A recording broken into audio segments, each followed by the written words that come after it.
runtii taa waxaan ka odhanayaa waxa weeye waa maqlaayay ninka xayde Sultan Xasan burca ka hadlayay waana maaha markii koowaad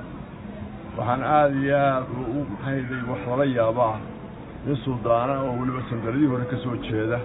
inuu caado iyo dhaqan ka dhigto inuu faano inuu dad daleeceeyo inuu had iyo jeer golo walu tagaba waxay hayday cid ka duro waxay markaa waxa weeye oo uu qabyaaladii iyo kala qaybin dalka ku saabsan uu ka hadlo oo sidoo runtii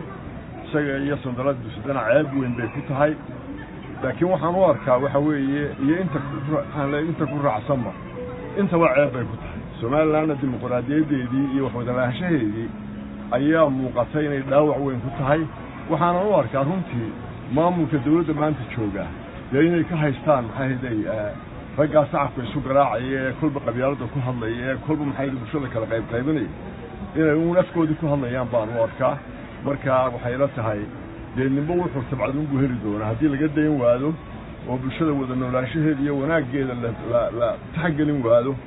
oo maxay hayday maalin walba faan iyo shacab isu garaacay timaado waxay la tahay waxa weeye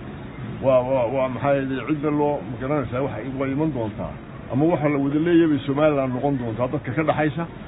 oo horu socoto dimuqraadiyad iyo wanaag la tabcay yeelata yaama Soomaaliland maxay hayday cid gaar yeelan mayse dib looga tashraabay noqonaysa marka intaas aan taana ka odhanaya aad iyo aadna weydiin salaamayo mahadsanid